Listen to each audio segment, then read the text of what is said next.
My name is Shlomi Eldar. I'm director of Precious Life. Actually, I'm a correspondent in the Israeli channel, Channel 10, and I'm covering the Arab affairs, especially in Gaza Strip.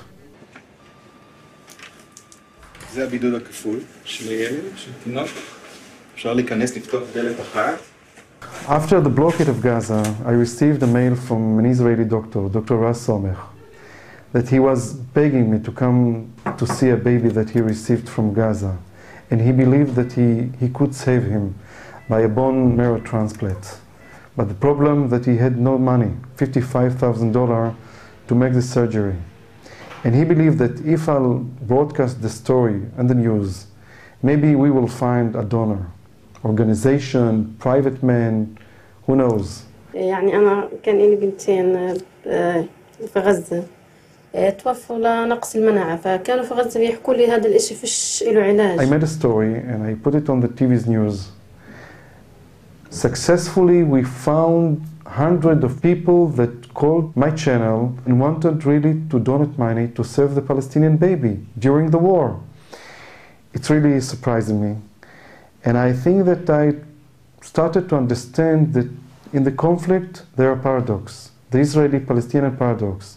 For one hand, the Israeli hit Gaza to stop the Qassam rockets. On the other hand, full of compassion. I think this is the beginning of the film. من تضرع العملية بعرف اسمه ولكن إسرائيلي يهودي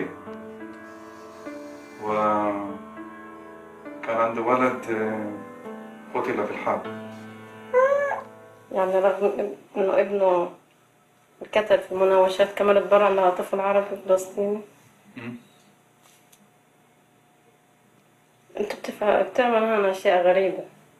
I put myself, one of the team, brought the blood test, brought the donor from Gaza to the transplant. But for me it was nothing, because what I've done, I only called on the phone and made my connection. And then I met my producer, Ehud Bleiberg, I think 5 months after I started to film the film. And he said, I want to produce it, it's my dream, but I have one condition. You have to understand that you are not a simple director, you are not a simple filmmaker, you are a journalist and you're one of the characters. The story is not about the baby, the story about the Raed Abu Mustafa, Dr. Ras Somech and you. 3 of you that made relationship, a good relationship in different and difficult situation. And I think this was his idea because I must be one of the characters.